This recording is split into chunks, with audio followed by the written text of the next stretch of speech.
All right. Well, we'll go ahead and get started then. I know others will come in, but we've already got a ton of people here. So welcome everybody to the History and Culture of Barbecue presented by the General Alumni Association. We're really excited that you're here. A couple notes on how this will run. We have this Zoom meeting set up as a panel. So the panelists are myself and John. And so you'll see us on camera. Everyone else is in the audience, but you can interact with us. You've already seen us talking a little bit about, you can put notes in the chat and we'll be able to see that. And then if you want to specifically have us address a question, or I should say, John, since I won't be answering any of the questions, you can put it in the different Q&A section, because then we can keep track of which questions we have and have not answered. So just a note before we get started. I also want to thank our General Alumni Association members. Thank you for those of you who are here tonight. Thank you for making events like this possible. We're very happy to have you here. But I also don't want to delay. So I want to introduce our host tonight, John Shelton Reed. If I build on our website that I said barbecue is the most discussable food. And if that's the case, I don't know who's added more to that conversation than John. He taught at UNC for over 30 years. He retired as the William Rand Keenan Jr. Distinguished Professor of Sociology, as well as the director of the Howard Odum Institute for Research in Social Science. He's written 23 books, which is, together, we've written 23 books, I should say. Almost all of them are about the South, combined 23 books, but most importantly, 3 of those books have been solely focused on barbecue, and there's a brand new one out as well. So how are you, John? And whenever you want to get started, you can go ahead. Okay, thanks, Joe. And thanks to everybody who's turned up. I wish I could see your faces. Joe assures me that you're out there. He sent me a list of people who'd signed up, and I was delighted to see some former students. That's great. Thank you for coming back to hear some more. I really appreciate that. As Joe said, I've been writing about barbecue a lot in retirement. 3 of my last 4 books have been about barbecue, including one that's just out this summer. And I'll give you ordering information a little later on in this presentation. But let's talk about barbecue and what it means and where it came from and all of that, okay? First, the word barbecue. It's a word with many, many different meanings. Let's explore some of them. One of the earliest meanings has to do with the technique of barbecue, to barbecue something. It's a verb in that sense. And for a long time, hang on a second, I can't change my slide here. For a long time, all right, what's going on? There we go. There we go. Everyone understood from time immemorial, just about everybody understood that if you have tough or gnarly meat, a good way to cook it is to cook it for a long time at a low temperature. You can braise it, you can bake it, or you can cook it over a low fire and basically slow roast it. And that is basically what barbecue has meant, slow roasted meat, usually, though not always, with some sort of sauce or seasoning splashed onto it. As I say, this understanding goes back a long way. Here in the 14th century are some monks cooking chickens here next to a fire. And then here they are chopping it up, carrying it off to the table. They didn't call it barbecue, but that's basically what it was. We didn't start calling things barbecue for a while. We started doing that when Europeans came to the Caribbean, and they found the local Indians in the Caribbean and around the Caribbean, these Indians here in Florida, cooking a variety of wildlife on a wooden frame. You see there's an alligator, mammal of some sort, a bunch of fish, a snake, kind of some weird things on that grill. But and also note that the fire is exaggerated because the thing's made out of wood, and if the fire was that big, it would burn down. So basically, it's a smaller fire and a lower temperature. The Indians called that rack there, that thing that they were cooking stuff on, they called that what the Spanish understood as barbacoa. And that's where that word comes from. A lot of fanciful theories about the origin of the word, but that's it. Barbacoa referred to this apparatus. It also referred, incidentally, to platforms of other kinds. People talk about sleeping on a barbacoa with just a raised platform. But the English understood the Spanish word barbacoa as barbecue. And soon on the mainland and English colonies, people were talking about barbecuing things. And what they were barbecuing was no longer alligators and snakes and fish and things. The Europeans brought brought things like hogs and cattle with them. And very quickly, even the Indians figured that was a better thing to cook than alligators and snakes. By the 1700s, actually in the 1600s, people were in the English colonies were cooking meat in pits. You hear this phrase barbecue pit. Literally, it was a pit in the days of yore. They'd dig a trench and put live coals in it, and put sticks or something across it to hold the meat, and they would cook it in the ground. A number of these are all from North Carolina, incidentally, these images here, but it was widespread in the English colonies. At some point, it still goes on today. These are not contemporary, but they're later than the ones I was showing you. Here they are cooking hogs in North Carolina. Here they are cooking sides of beef in Texas. The meat can differ, but the technique is the same. You've got coals down there in the ground and low temperature, and the stuff cooks for a long time. And they sometimes mop it with various things. We'll get to that.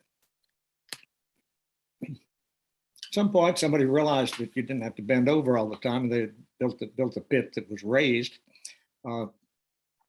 Here, these are both from North Carolina. This is down in Ayden. This is Goldsboro. Somebody figured out if you put a lid on the pit, you could hold the smoke in and make it even smokier and more delicious. Advances came. They came slow, but progress has been made. These are contemporary fixtures. Number of North Carolina barbecue places these days. Let me move. Here we go. Sorry. One of the bars on my screen was blocking my view. Here you've got an enclosed pit. There's a door that goes into it. You put the meat in there, and then you shovel the coals underneath. Here's a guy with a shovel full of coals. You burn the wood in a separate place and transport it over to put it under the meat. Another way of doing this is the way they do it in Texas. And that's to have a enclosed thing here with a side firebox. And in Texas, that's what this blue arrow is pointing to. Texas, they burn logs. They don't shovel in coals. They start a fire here and let it burn to coals.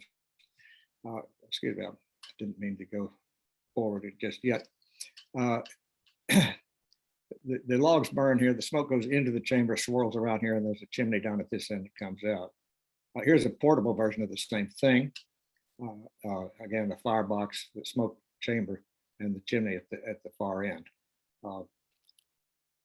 Here is my cooker. That's me. Some time ago, I found a remaindered Viking cooker. So it's stainless steel, 500 pounds of stainless steel sits in my backyard. It too has a side firebox, sort of. This little lid here opens up and you fill it full of charcoal. I use briquettes. I'm not ashamed of it, but briquettes with wood chunks in it to give some more smoke.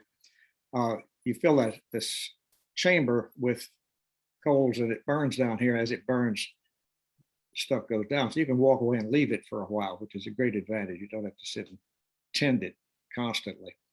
It goes around in here and where the meat is, and swirls around and it comes out this chimney here. But it's the same idea. You're cooking with heat and smoke from wood fire or wood coals. Another use of that word barbecue is as a noun to refer to an occasion. People talk about going to a barbecue. George Washington talked about going to a barbecue. In his diaries, he talked about think he won something like 24 shillings playing cards at a barbecue in Alexandria at one time. These were great occasions to get together and celebrate, and community gathered and ate, and they drank and danced and gambled usually as well. Sometimes it was to celebrate things like coming of a railroad or the end of a war or victory in an election. Sometimes it was just an occasion to get together. In many communities, they had monthly or perhaps less frequent barbecue days, which were simply days to get together and eat barbecue, no particular celebration going on. This goes back to an earlier tradition.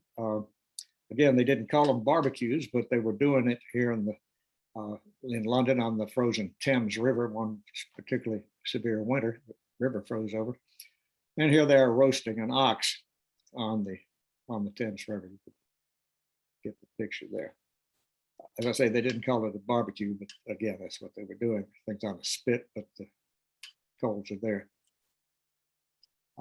Lots of illustrations from the late 18th, early 19th century of barbecues. Again, notice they're back with the pits here. And these are occasions. People have gathered to eat barbecue and watch it be cooked. And wherever crowds of people gather, politicians are drawn to campaign. And that's what's going on here. If you look at the back here in this picture here, there's a guy speechifying back there in the back. And politicians eventually started having their own barbecues to gather crowds so they could address them. And sometimes they had barbecues to celebrate victory. One of the most remarkable of these barbecues was in Oklahoma. Candidate for governor promised that if he won, he would throw a barbecue for the entire state. He won, and he did. 1923. If you look at the side there, there's some remarkable statistics. They've got, here are the pits. They go and go and go and go. Here are the crowds. Here's the governor. And here's what was cooked. Read down it. I'll shut up while you read some of that list. One of my friends said it looks like the passenger manifest for Noah's Ark. That one bison there, one antelope. I don't know how they got caught up in this. But you see, just about anything. This is the point I get back to. Just about anything can be barbecued. You cook it low and slow with wood fire, and you barbecue it. There are fewer political barbecues than there used to be. One candidate for governor of Georgia, after he lost, said he didn't. I don't believe everybody ate my barbecue voted for me, and that was true. The politicians have figured out other ways to spend their money on, TV ads and stuff like that. But there are still occasionally political barbecues. Here's one in North Carolina that's been going on for 90 years now. Mallard Creek Presbyterian Church down near Charlotte. They have an annual barbecue the fourth Thursday in October. They missed it last year because of COVID, but that's the first one they've missed in a long time. And because it's the fourth Thursday in October, and because the first week in November is when the elections are, politicians gather at the Mallard Creek Church. It's a tradition. They show up and they campaign. Here they are shaking hands and handing out letters. They got their campaign signs. There's a guy shaking hands. It's quite an event. I mean, the barbecue is pretty good, I'm told. I haven't been there, but they do cook it in pits, the old-fashioned way. I mean, none of this gas grill stuff. They cook it barbecue the way the Lord meant for it to be cooked, and people appreciate that. Show up. After a while, though, barbecue entrepreneurs decided that, well, rather than have a barbecue and people come to it, we'll take the barbecue and bring it to the people. And we started finding what we today call pop-up operations. Here's some people in a tent down in Goldsboro in the 1890s. Here's some guys in Lexington. They've got a little shed that they built. That's opposite the courthouse. When the court was in session, they used the shed. They sold barbecue from it. Down east, tobacco auctions were big occasions. People would show up at tobacco auctions selling barbecue. You started getting these stands and tents, that sort of thing. And this really took off when you got automobiles and refrigeration, and people could get in their cars and go to a barbecue restaurant. Barbecue restaurants began to appear all over the South in the 1920s. The earliest in North Carolina was Bob Melton's in Rocky Mount, unfortunately closed some time back. it was 1922, if I'm not mistaken. There was one about the same time in Memphis. And we still have a lot of these places.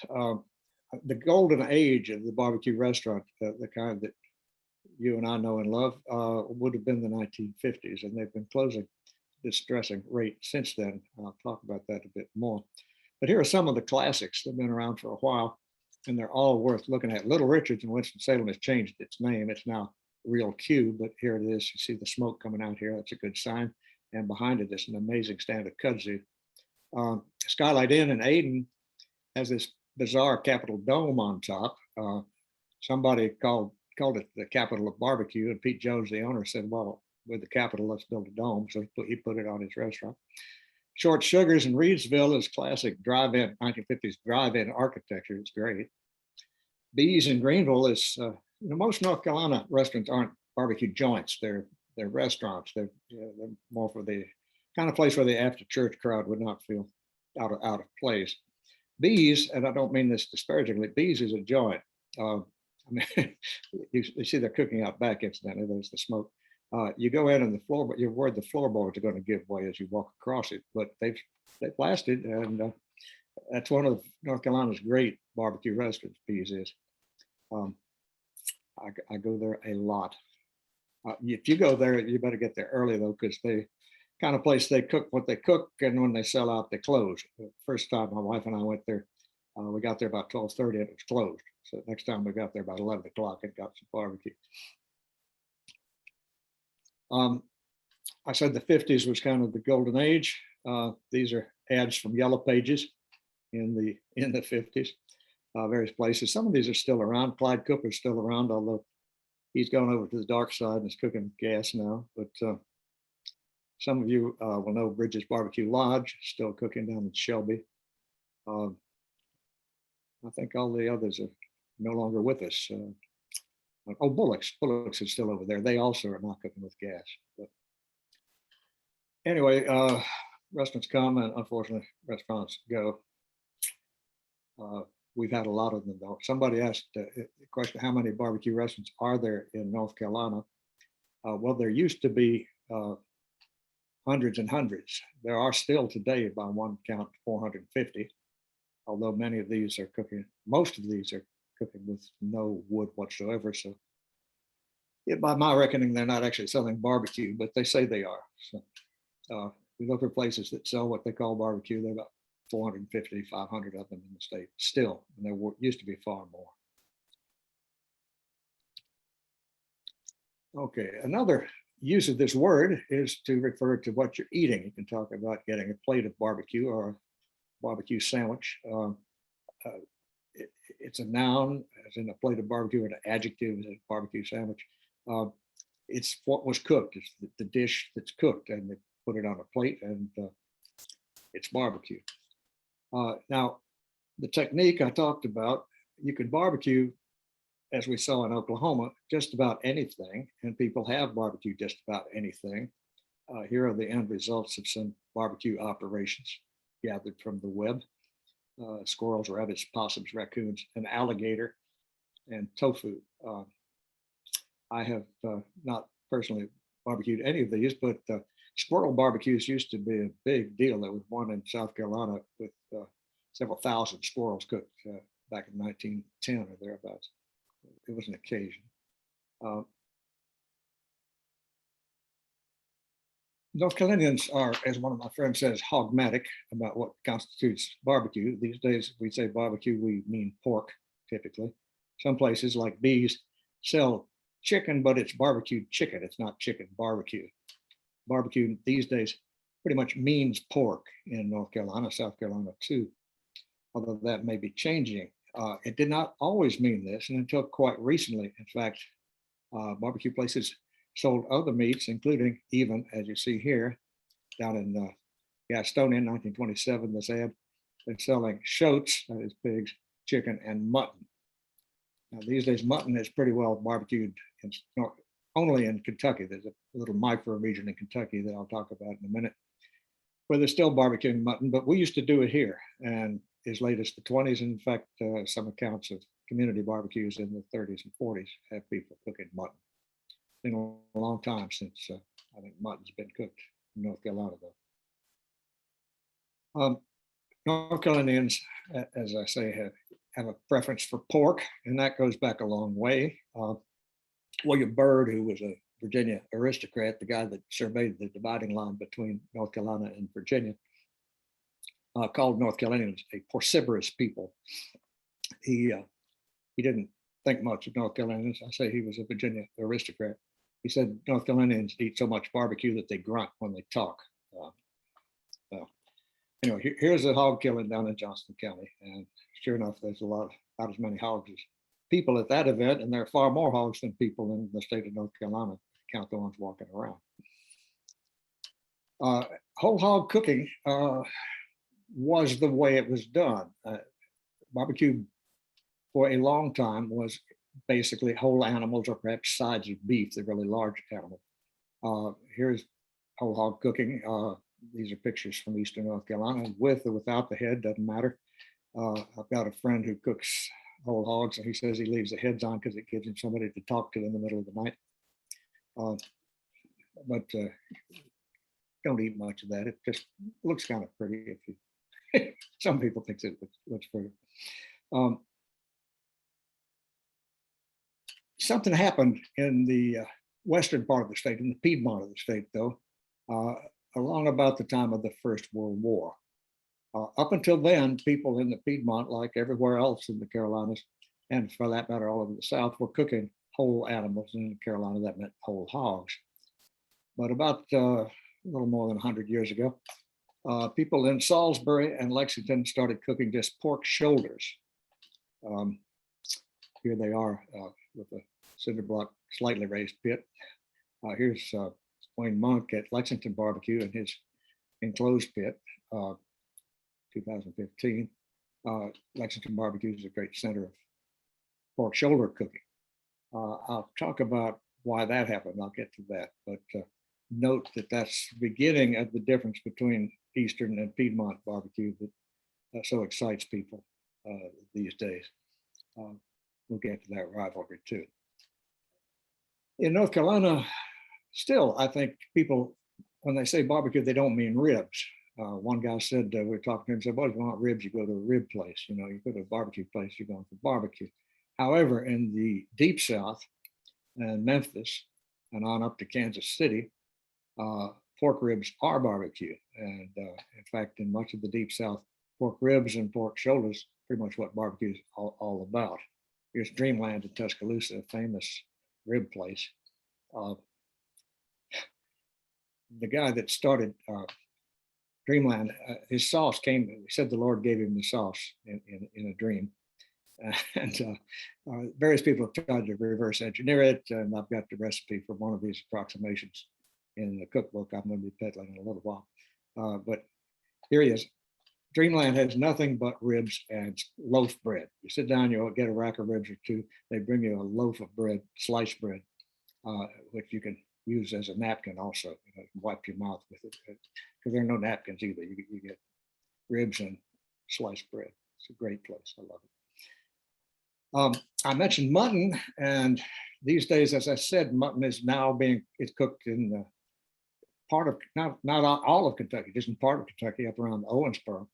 A place called the Moonlight. They're down to 3 places now, I think, that cook mutton. There used to be 7 or 8. But they're down to 3, but here it is, that's mutton. And they serve it with this sauce here, which is called black dip.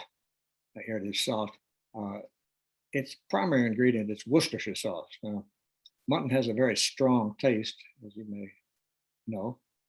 And my theory is that the black dip is to cover up the taste of the mutton. I've often said, until I went to Owensboro, I've said, you know, there's no style of barbecue that I don't like. I don't particularly like Owensboro mutton. I think you have to grow up with it, okay? But people do, and they're proud of it. In fact, Owensboro, they bill themselves as the barbecue capital of the world, which is clearly ridiculous. I mean, it's absurd.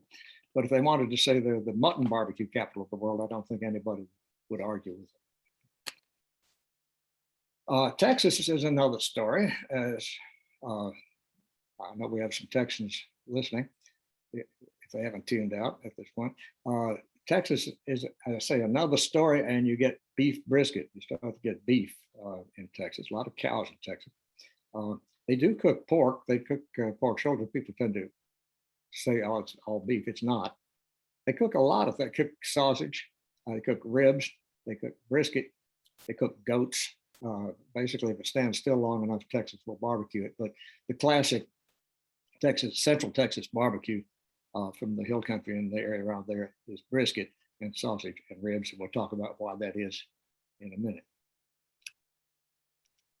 This might be a good time as any to stop and see if anybody has any questions. Sure. Yeah, absolutely. We have a few, some that I know you're going to get to, so I'll go to the other ones. But our first question is an interesting one, and I'd be interested to get your take on this. Gene Anderson asks, is there Northern barbecue? Or what would that be? Yeah. Well, there has been in parts of the North and West to which a lot of Southerners have moved. South side Chicago, for example, has a number of, well, two at least famous rib places, and they're run by guys who moved up there from Mississippi. There's a good place in Oakland, California, right now, just opened. It's a guy who moved there from Texas. He's serving Texas style barbecue. So a lot of it is the Southern diaspora. If you want to talk about Northern style barbecue, one example. Just last month, my wife and I were in Portland, Maine, and a friend said, "Oh, there's a new barbecue place here. You have to go." And I said, "I didn't come to Portland, Maine to eat barbecue. Bring on the lobster rolls." He said, "No, you have to go." So we went, and it's a place called Wilson County Barbecue. And it's run by a guy from Wilson County, North Carolina. And he's doing it exactly right. He's cooking whole hogs. He's cooking them over wood. He's got all the appropriate sides. He has a good range of craft beers, which he's not traditional in that respect. And he does cook ribs and chicken for people from Maine who aren't quite up to whole hog barbecue. You have to work up to it maybe. But also, one thing I love, he's got a sign in the window that says "Hot Biscuits Now," and he had it made by the guy that makes the Krispy Kreme sign. Nice. That's awesome. It's a great place. Ever in the area, go. Excuse me. Yeah. So this is a question that I've often had. I understand that barbecue can be an event, but we're headed towards Labor Day, right? Mm-hmm. If you're making hamburgers on a grill, is that, in your opinion, a barbecue? No, but people, particularly outside the South and in England, talk about barbecue when what they mean is cooking hot dogs and hamburgers. And who am I to tell them they can't say that? I wish they wouldn't. The distinction between barbecuing and grilling is not as clear as you might think at first glance, but it's pretty clear. Grilling, you cook it directly over heat at a high temperature, and you cook it relatively fast. Okay, barbecuing, you're cooking some remove from the heat, either vertically or horizontally, and you're cooking it slower. And there are exceptions, and as I say, it's not as clear as all that. But that's a good first approximation. Getting back to the question of Northern barbecue, there are fancy places opening up that some of them I'm going to talk about a little bit. And that kind of barbecue, chefy kind of barbecue, it's not the same from place to place. There's no one style. It varies from chef to chef. That's what that's all about. But that is a phenomenon of cities, northern cities, and also southern cities that a lot of northerners have moved to. Mm-hmm. You see this in places like Charlotte and Raleigh. People come in from somewhere else. They got their own ideas of what barbecue is. They go to the barbecue place. They say, "Where are the ribs? And, what is this vinegar sauce? What is this?" So barbecue restaurateurs are not in business to make me happy. They're in business to make money. So a lot of North Carolina places are starting now to cook brisket. Not very well, I must say, for the most part. And a lot of them are cooking ribs now, and do all right with those. Anyway, there is one guy I greatly admire, Michael Simon, celebrity chef, who's a hello. There goes the phone. Ignore it. Michael Simon. You may have seen him on the Food Network. You're fine. We can hear you fine. So okay. Michael Simon is from Cleveland, and he's opened a barbecue place in Cleveland called Mabel's, and he has set out to create a Cleveland style of barbecue, and he's using a local ketchup, and he's using local woods, and he's using. It's going to be different, and it's going to be specific to Cleveland. So give up, people. Stop ringing. Excuse me a moment. I'm gonna. Yeah, you're fine. Go ahead. I saw while we're waiting, I saw that Paul Heath hopes that Mac Brown and the Heels barbecue the Hokies on September 3rd. But seeing as we now know that barbecue is cooking them low and slow, I would love for it to be more of a hamburger grilling and just get it over with quickly. Would be my preference. But I like the spirit there, Paul. John, I had another question, and I know you're going to talk about the future of barbecue in a second here, but I'm trying to remember. I loved Wilbur's. Is Wilbur's back? Because he was talking about. I know we lost it for a while. Are they officially back now? They are back, Awesome. And I've heard good reports. Some Wilbur Shirley had ran into some financial problems. And they shut him down because he hadn't paid his taxes, basically. And some local citizens said, "This is wrong. This is one thing everybody values about Goldsboro. We can't let this go away." So they bought it and reopened it. Hired him as sort of a goodwill ambassador. Hang around down here and talk to people.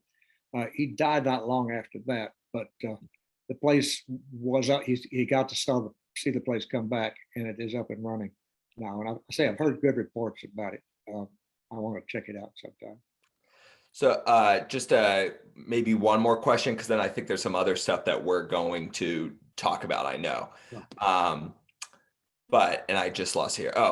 Scott Randa wants to know, is there a good barbecue history / library here in the state, kind of like maybe a location with all of the knowledge of barbecue? Let's see, I'm not sure what that would be. There's talk from time to time of having a barbecue museum, but it hasn't amounted to anything. I really don't know. I can't think of anything along that line. Well, if you ever get a North Carolina barbecue museum together, John, we'll do a group trip. Okay. We do have more questions that we can get to in a little bit, but if you want to continue, you're also going to address a bunch of them too. So. Okay. All right. Talking about what makes barbecue, and I said that first of all, cooking for a long time with wood. Secondly, most cases something is added to it while cooking, or after cooking, or both. It could be a sauce, or in North Carolina, we call it sauce, but it's really more of a seasoning. But anyway, this goes back, this practice goes back, and it goes back to the 17th century. One of the first things that Southerners these days would recognize as barbecue was being cooked in the West Indies in the late 1600s. This guy, Jean-Baptiste Labat, was a Dominican missionary.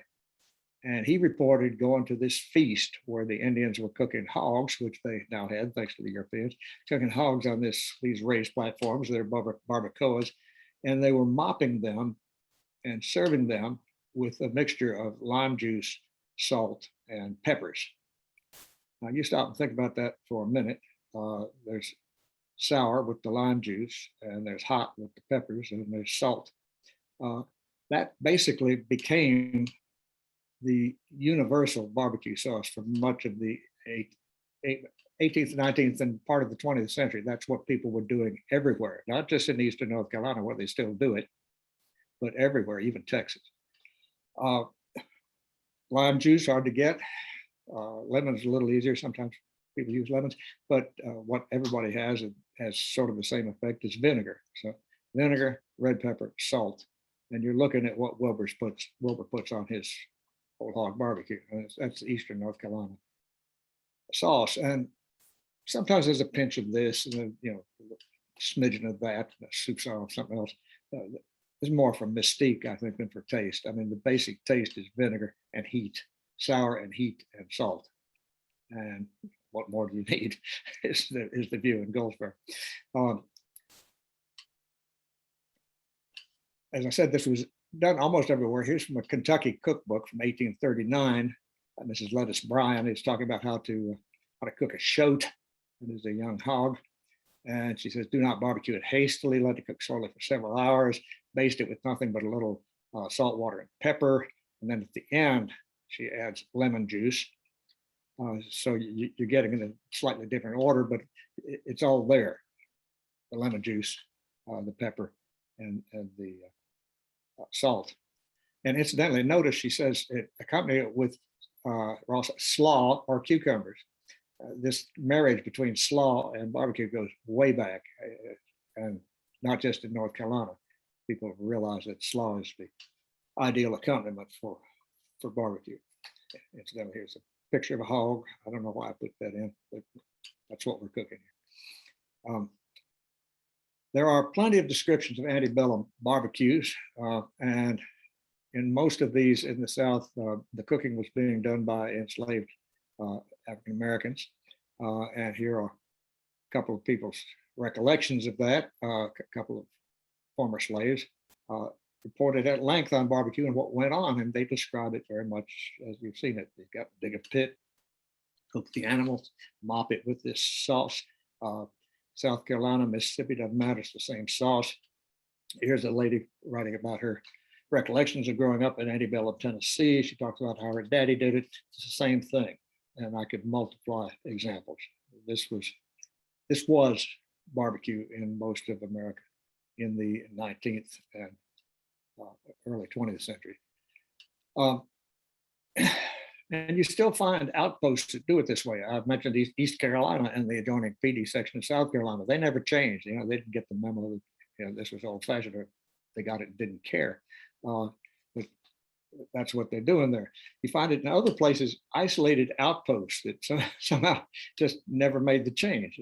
They could be surrounded by other kinds of barbecue, but they're still doing whole hog, and they're doing it with the what we would call an Eastern Carolina style sauce. These folks, of course, would call it an Arkansas sauce. These folks would call it a West Tennessee sauce. But so it's not just Eastern North Carolina. That's the classic old-timey barbecue.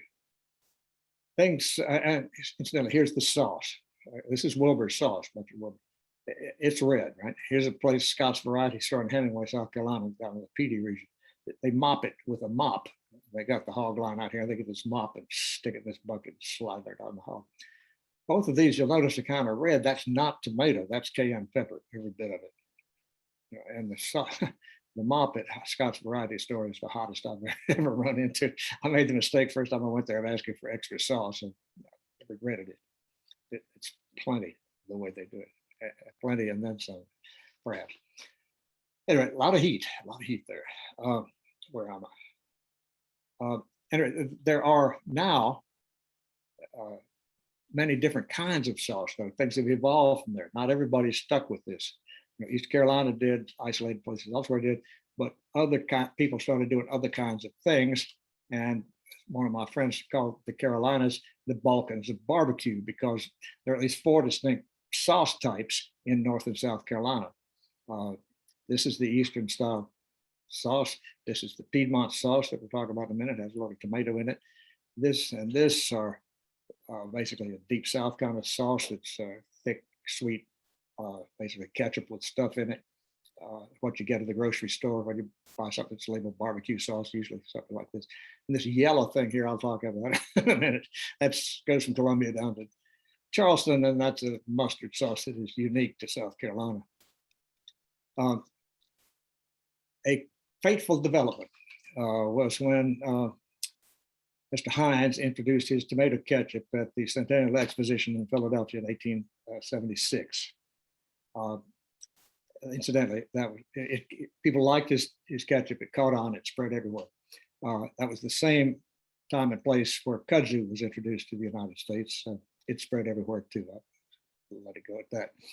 But this was 1876. A few years later, around the time of the First World War, as I said, the folks around Salisbury and Lexington. Salisbury gets left out of this story, incidentally, but there's good evidence that maybe this all started from Salisbury. Lexington came along later, but not much later.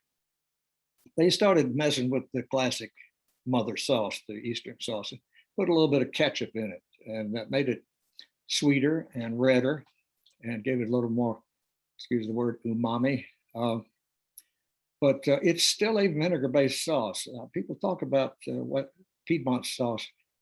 Incidentally, I call it Piedmont sauce, not Western sauce, because we'll talk about the mountains in a minute. That's a different story.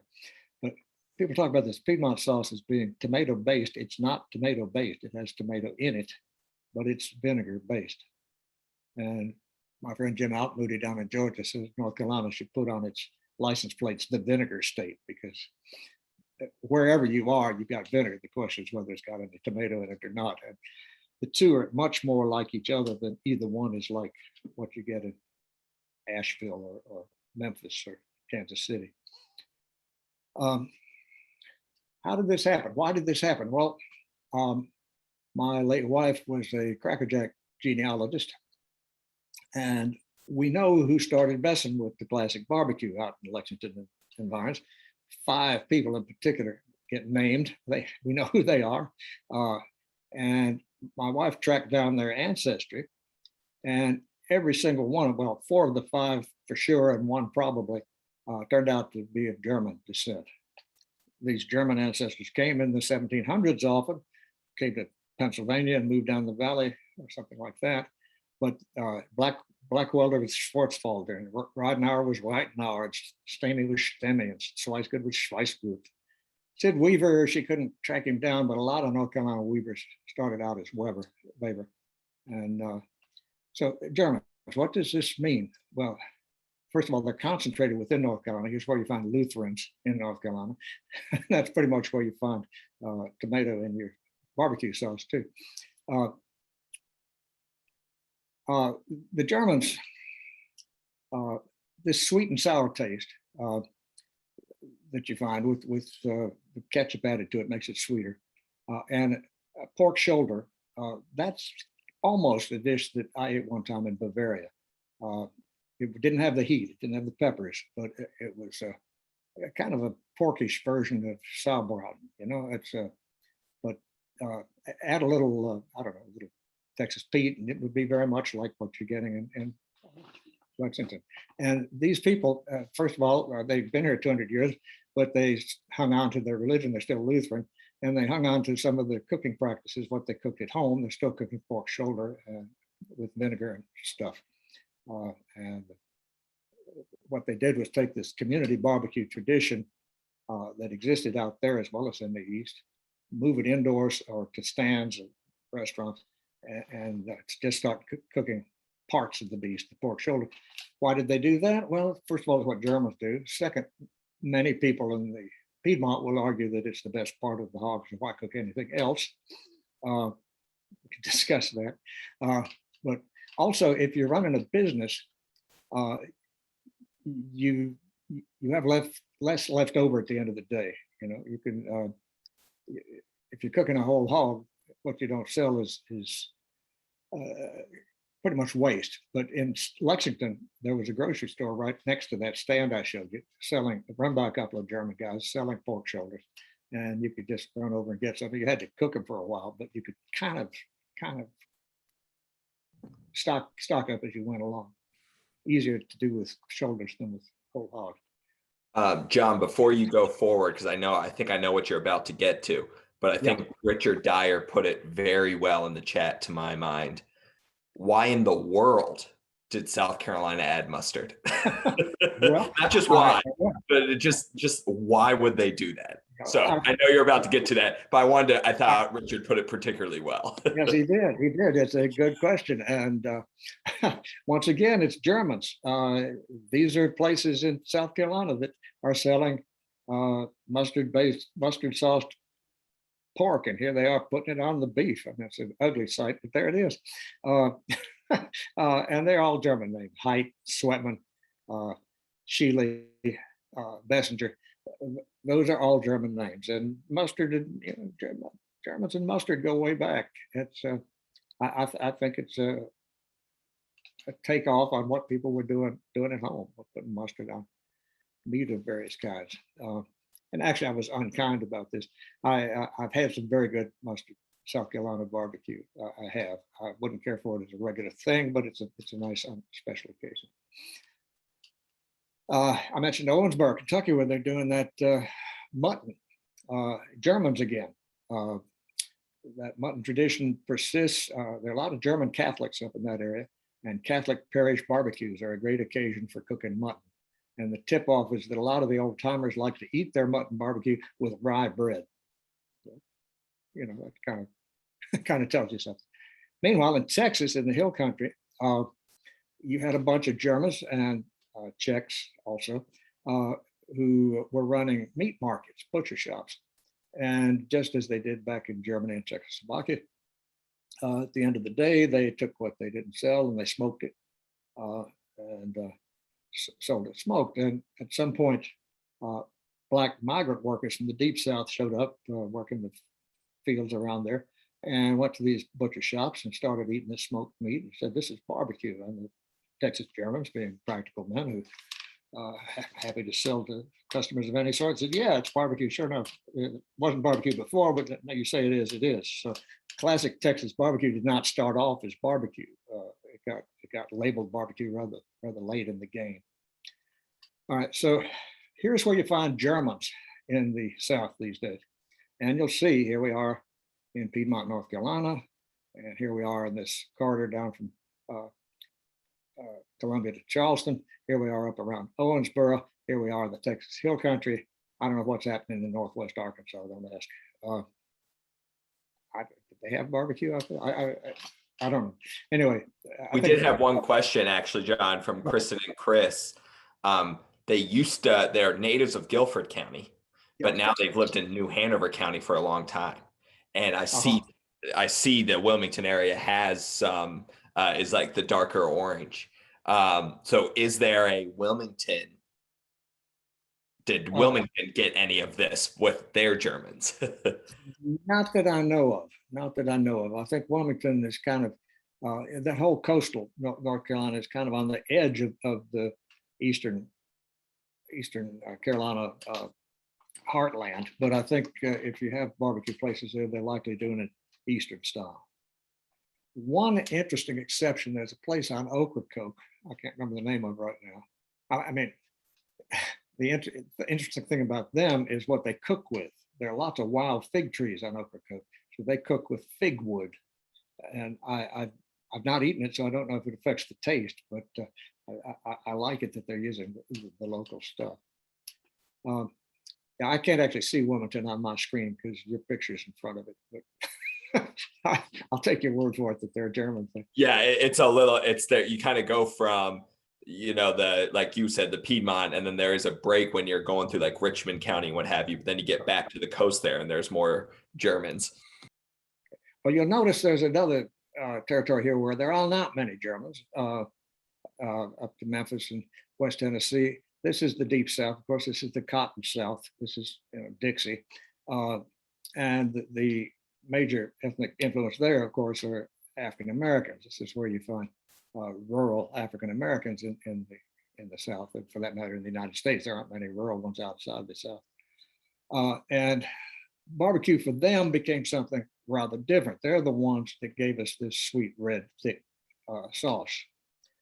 And they were cooking hogs on plantations. They were cooking them for the big house and also for themselves. Barbecues were held to celebrate Christmas and things like that. Most of the cooking was done by African American pitmasters who were very respected for their skill. But at some point, they started cooking just parts of pig, and often it was the parts that other folks didn't want. It was cheap or bony parts. They, the fact that ribs are actually good is a secret. I guess black folks kept them themselves for a while. But they're cooking ribs and pork shoulders and saucing it eventually after ketchup came along with this ketchup with sweet molasses and stuff, maybe a little heat. So this is Deep South barbecue. There's Tuscaloosa right in there somewhere. Goes up to Memphis. Memphis is kind of the capital of the Deep South. So what people outside the South are likely to think of as barbecue is either the Texas stuff, which is taking over, it seems to me, or Deep South stuff with the thick red sauce. And there were lots of Texas chains now. Dickey's is selling a version of Texas barbecue. Some Deep South ones too. Red Hot and Blue is basically selling Memphis style ribs. And that leads me to another thing. Memphis ribs come in, oh, hang on, excuse me. I'm getting ahead of myself. Thick, sweet, tomato-based sauce on ribs and shoulders is what you find in the Deep South, Memphis, and on up in Kansas City, which basically took off from Memphis style and a few Texas licks thrown in. It's pretty much derivative. There's some ribs with sauce on them, but there's another kind of Memphis rib that used to be unique to Memphis, although it's catching on elsewhere now. And that's, there you go. That's what people think of as barbecue sauce outside the South. Memphis dry ribs. Memphis is a big city by Southern standards, or was back in the day, and consequently had a lot of immigrants. And these people introduced their own refinements. You get a lot of Italian. So in Memphis, you find bizarre things like barbecue spaghetti or barbecue pizza, which Elvis used to like. You also find Charlie Virgos, who's a Greek, about 1948. We know when he did it. Said, I'm not going to sauce my ribs anymore. I'm going to rub them with this rub that I've invented or devised. It's got oregano in it. It's got thyme in it. It's a very Mediterranean kind of rub. And you put it on while it's cooking and you dust it on again when it's finished. And Memphis dry ribs are quite unlike the saucy kind of ribs that you get at other places in Memphis. So in some places you go and they say you want them wet or dry. They do both. It could make you happy.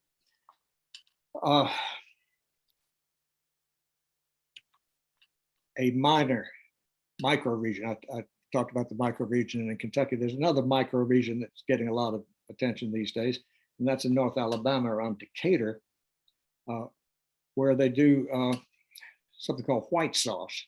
And again, we know who did it. We know when he did it. The guy named Big Bob Gibson, who ran the barbecue place still called Big Bob Gibson's, devised this sauce. It's mayonnaise based.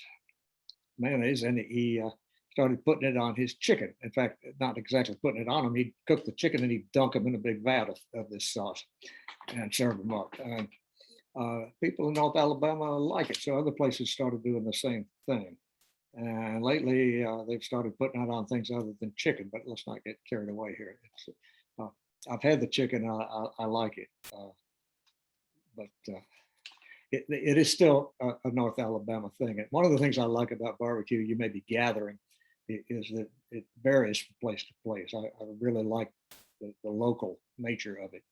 I wrote one time, one of the most quoted lines I've ever written. I said, barbecue is the closest thing we have in America to Europe's wines and cheeses. You drive 100 miles, the barbecue changes. And for the time being, that's still true, although that may be not true much longer. Maybe true, not much longer. All right, white sauce, moving on. The future, but before I talk about the future, got any more questions or shall I plow ahead? Yeah, actually a couple. Julie Nye wants to know what's the history of the Asheville mountain sauce. Well, in my new book, I've got a chapter about North Carolina mountains and another chapter about East Tennessee, where I'm from. Neither of which had much of a barbecue tradition until recently. I mean, they had community barbecues, church barbecues, political barbecues, all this kind of thing, but it did not make the transition in the same way it did elsewhere to barbecue restaurants.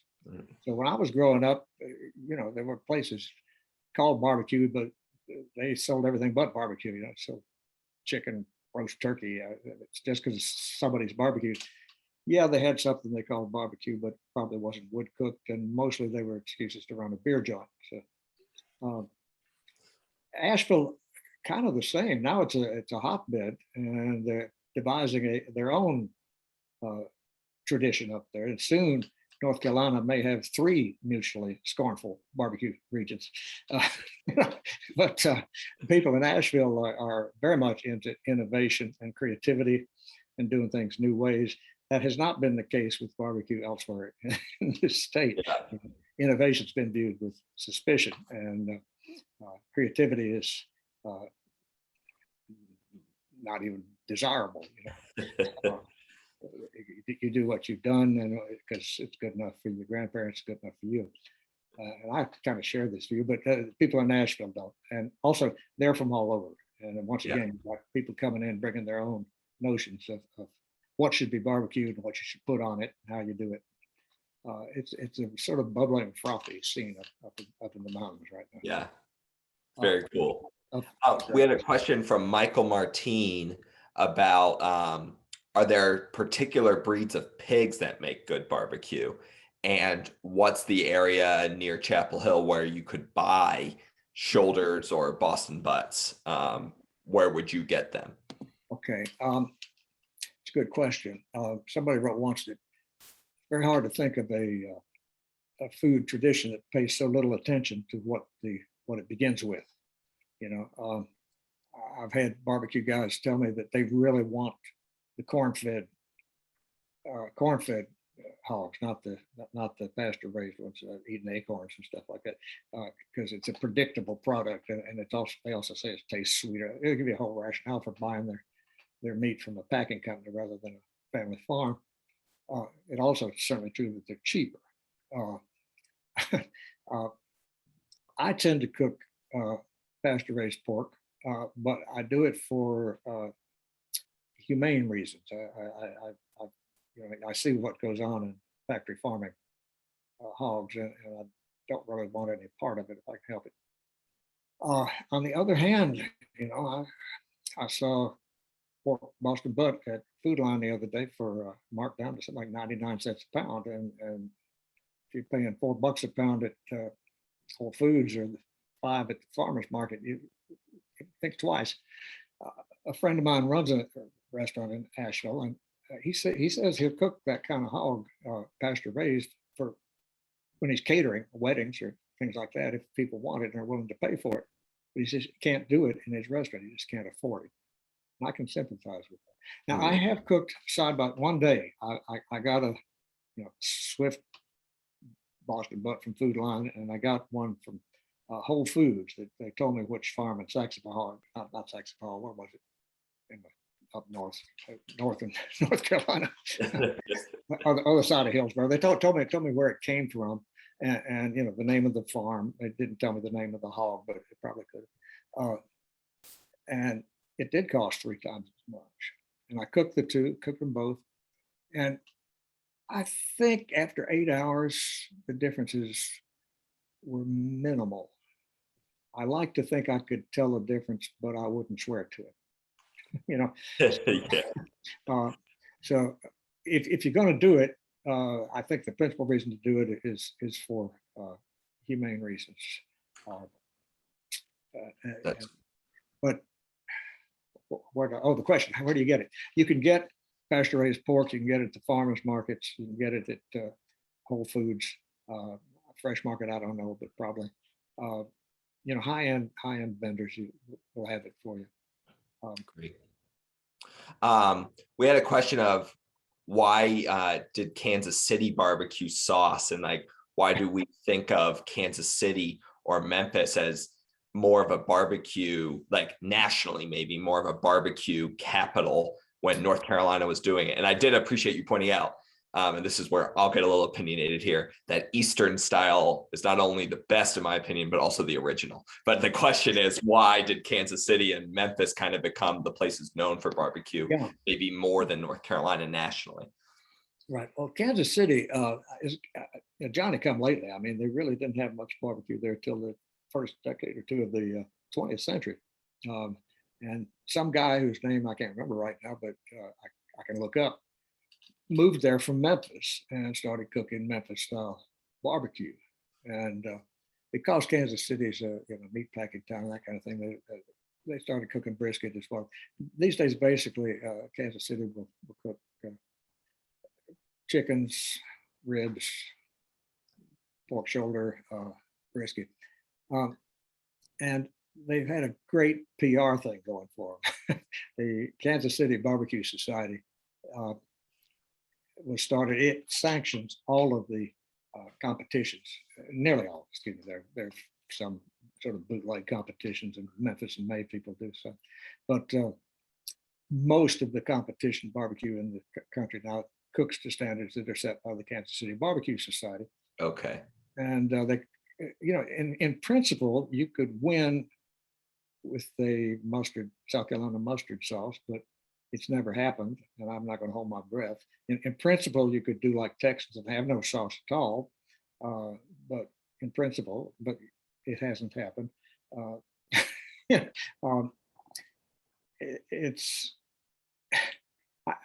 I regard it as unfortunate that if you're entering a barbecue contest in North Carolina, you are obliged to cook all four things: brisket, ribs, Boston butt, and chicken. Yeah. And I'll agree with you on that for sure. because I mean, this is a place where we didn't cook brisket till recently. They've taken this to heart. I would say for them that they have heard this and they are doing something that I think is extremely good. Still, for the grand championship and the big money and all the fame and glory, you're going to have to do that. Okay. They're going to sponsor single meat contests. So we'll have a ribs contest here in Alabama. Okay. Okay. And we'll have a pork butt contest here in Lexington. And we'll cook brisket out of Texas. Good. So that's a step in the right direction. That's awesome. And we definitely will try and get to as many questions as possible, but I want to give you a chance to finish the presentation and talk about the future, John. So if you want to go ahead.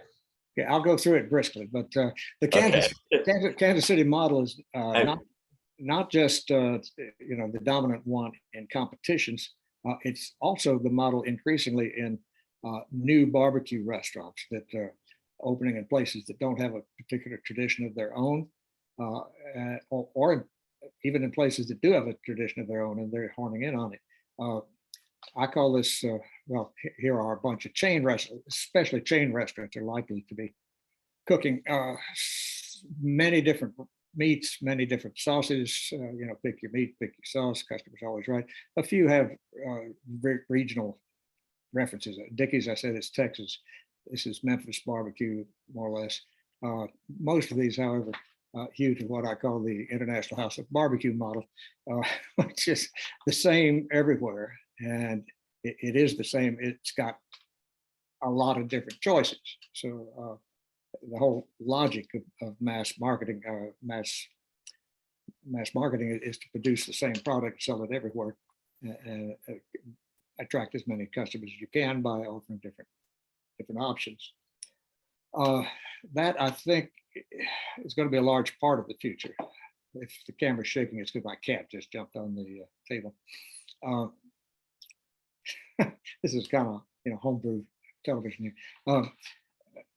That's going to be a large part of the future, for better or for worse. I'm not crazy about it, but at least many of these people do cook at least partly with wood. I mean, they often using hybrid cookers that use gas for ignition and to control the temperature, and some amount of wood for smoke. So you can get good barbecue from these places. I just don't like the fact that they're the same everywhere. Another model, though, is kind of upscale stuff. Here's a place down in Charlotte, it's got several branches now, the Midwood Smokehouse. Now, this is a different from the kind of barbecue place I was showing you pictures of earlier, different from Bees and Short Sugars. This is it's in it's how to say it. It's got a bar that produces as much revenue as the kitchen. It's got an executive chef, which I can't imagine Bees having an executive chef. It's got a sort of rustic rustic feel to it, but it's the product of a decorator. It's not, and it's good barbecue. Let me be clear about this. Matt Berry, I think he's moved on now, but knows what he's doing, and it cooks good barbecue. It's just not North Carolina barbecue as that has been understood heretofore. You get into sort of really high end what I call oat barbecue, HAUTE, like oat cuisine. This place was one of the first. Blue Smoke in Manhattan opened at Union Square. Danny Meyer, who's a big New York restaurateur, opened this, and he did a lot of things right. He sent his kitchen staff around the South to check out the classic places and so forth. But at Stamey's in Greensboro, a barbecue sandwich cost you $3.25 today. At Blue Smoke, they recently closed. I think the pandemic did them in, but last time they were selling barbecue sandwiches, they were more like $15. And yeah, I know the overhead's higher, but anyhow, that high end thing is also flourishing. You're getting places that have chefs running it and cooking what they call elevated barbecue. In this book, I have referred to, I've got an essay about elevated barbecue and why I find that phrase offensive. But here's the Beast in Paris, and a place in Brooklyn where I've been. Actually, it's kind of Texas style barbecue. There is a good barbecue place in Brooklyn, but that's not it. There's one in London, one in Australia, one in Cambridge, England. Been to that one, and one in Aspen. And these often do innovative things. I mean, they put coffee in the sauce, or blueberries or something like that. And again, I guess I am sneering, but it can be very good eating. It's just a different breed from what I've been celebrating here.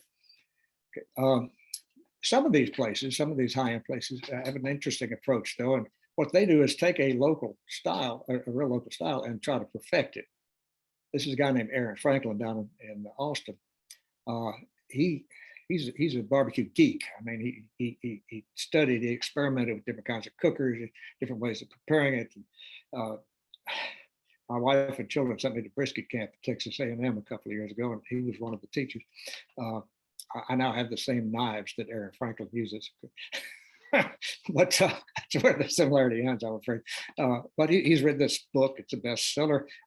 He won the James Beard Award, the very first barbecue cook to win a James Beard Award. Here he is with his medal and his black tie.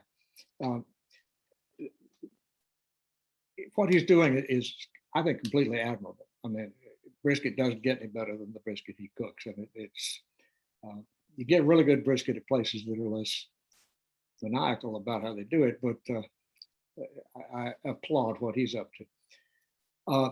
Got something of the same going on in Durham here at Picnic. A couple of guys, UNC alums, fraternity brothers back in the day, opened a place called Picnic. I'm sure some of the people in this audience know it. And Wyatt Dixon here got a law degree and decided he'd rather cook hogs than practice law. And that's what he's doing. And they get their hogs from the third partner who runs a farm up the road. So they're cooking pasture-raised hogs, but he's cooking whole hogs. He's doing it absolutely right. There are chefy touches in the sides of the desserts, but the barbecue itself is rock solid. Of course, it's pricey. Let's say it's more than Stamey's. All right. These guys here in Asheville, Buxton Hall, they were doing the same thing, except they've just stopped. They're not cooking. They've got an offset cooker and they're cooking shoulders and ribs because they were doing whole hogs with over coals, classic way, but they kept setting the place on fire. And the fire department, I forget the numbers, something like 27 calls in 6 months to put out fires. And I think the insurance company got concerned too. So they have stopped for the time being cooking whole hogs. They will cater them for you and they do it very well. But if you go to the restaurant, you're not going to get whole hog barbecue until they figure out how to keep from setting the building on fire. Another development that distresses me, maybe it's a trend that may have stopped, but a lot of places in North Carolina, most places in North Carolina, I'm sorry to say, that sell barbecue now cook it without any wood at all. And Smithfield's Chicken and Barbecue is a case in point, and I've singled it out just because it's a chain, but plenty of other places, well, including some of the oldest and best known places in the state, don't cook with wood anymore. Now, I don't call them out by name because many of them are important fixtures in their community. You know, they're still valuable, but not for their barbecue. So because there is this efflorescence of smokeless barbecue, Dan Levine, a friend of mine, and I, Dan's mother's was a professor of Slavic languages at UNC. Some of you may remember Madeline. Dan and I started something a while back called the Campaign for Real Barbecue, where we started first in North Carolina. We went around trying to identify places that cook entirely with wood and recognize them and list them and promote them and congratulate them. We have a website. It's you see it truecue.org. You can check us out. We've got somebody asked in the previous question how many places cook whole hogs with entirely with wood. Tell you it's fewer than a dozen in the state now. The more places cooking shoulders entirely with wood, but we thought when we set out that we would probably not find more than 30 or so places in the state that were cooking the old school way. In fact, we found about 50, which pleased us. But remember, I said there are 450 places in the state that sell what they call barbecue. So we've got a ways to go. We give them a decal here they can stick in their window or on the door, give them a certificate they can frame. Some people look a little puzzled, and I'm sure after we leave they'll trash it. But I'm happy to say if you go to Stamey's, you'll see this on the door, and several other places appreciate what we're doing. And we now have branches in Georgia, South Carolina, Kentucky, and Virginia, DC. So we aim to be, well, I started to say we aim to be South-wide, but you know, the thing is, Texas doesn't really need us. I think if you tried to cook barbecue without wood in Texas, they'd probably string you up. It's I don't know why it is that way, but it is.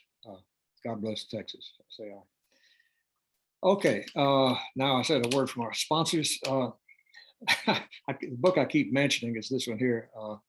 It just came out last month. It's a collection of essays and reviews and stuff. This book here, if you're only going to buy one of my books, I hope you will buy one of my books. But if you're only going to buy one, this is the one I would recommend, because my wife and I and William McKinney wrote that a few years back, and I'm really proud of that, and I'm pleased with it, and it was a lot of fun to write, and I hope it's a lot of fun to read. It's about North Carolina barbecue, its history, its future, its anthropology, its ethnography. We've got interviews in there with barbecue people who are great talkers, by the way. I mean, really, you know, Keith Allen, some of you will know, Keith's a terrific talker. Sam Jones down at Skylight Inn. One of my favorite quotes from Sam is, he said, when you come here, it's not what you want, it's how much of it. They do barbecue, whole hog barbecue, and that's it. Take it or leave it. You know, I like that attitude. This one here is a cookbook, an odd little cookbook. UNC Press had a series of cookbooks on various Southern foods. There's a peaches cookbook and a buttermilk cookbook and a cornbread cookbook, and you get the picture. And they said they wanted one on barbecue, and they asked me and my wife if we'd write it, and I said yes, just about as fast as Dale said no. So I got stuck doing it, but she had to do an awful lot of tasted an awful lot of recipes that didn't make it in the book. I'll say she was very, very helpful on that line. I say it's an odd book because has no pictures. It's paperback. It's relatively cheap as cookbooks go. Probably because partly because it has no pictures. That's odd in the first place, but also I wrote it. I think it's less of a book to cook from, although you can do it, than a book to read. Because what I've tried to do here is to come up with utterly typical examples of various regional sauces, utterly typical examples of different side dishes, and not necessarily the best, and not necessarily the best I know. And certainly, God helps, nothing innovative or creative. It's down the line. This is how they do it in these different parts of the South. So it's partly a preservation effort here, archaeological. Try to fossilize this stuff so that somebody could come back years to come and say, "Oh, that's how they used to do it." Anyway, there you are. This one here is, I say, a collection of essays and reviews and odds and ends. I got a couple of recipes in there, including one for a barbecue cocktail that I invented. So that's pretty much it. I hope there's some more questions. If not, we'll stop. We do have a few more questions. We do have, we want to be cognizant of time just for those watching the recording later on. Right. So if it's okay with you, I might wrap up with one that I really liked. Sure.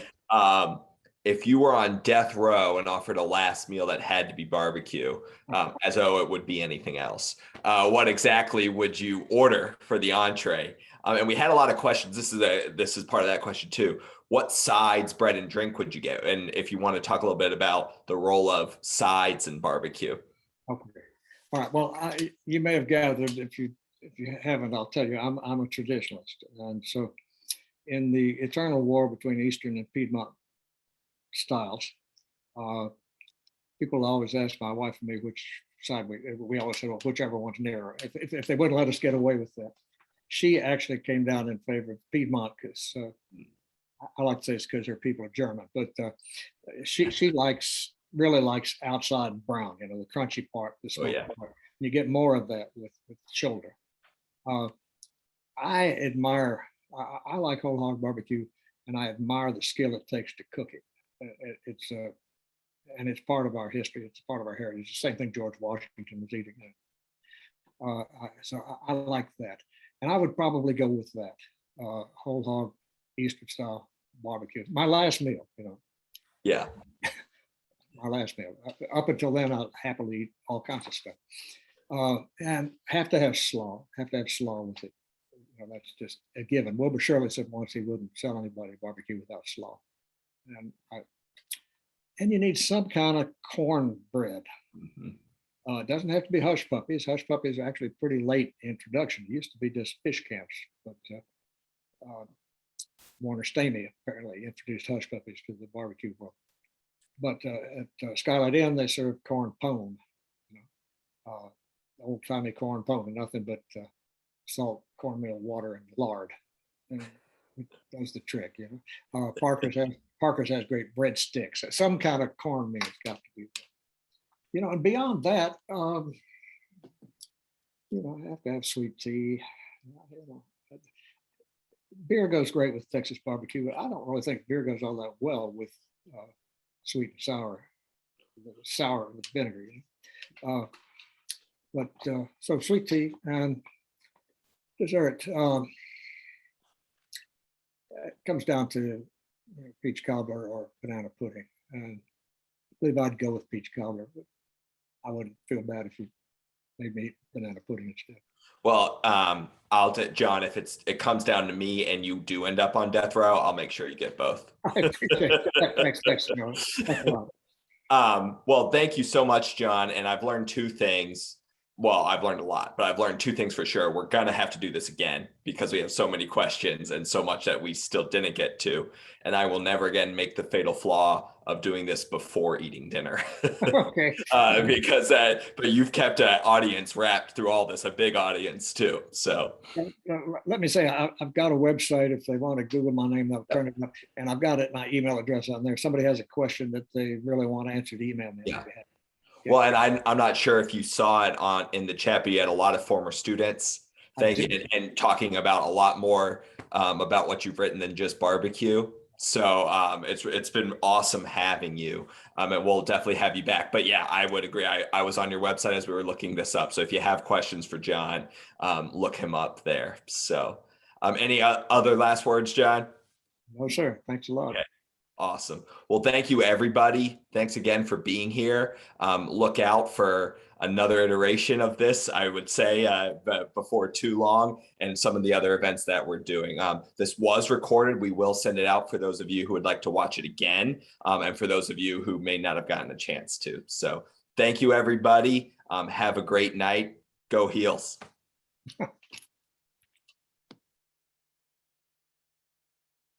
All right.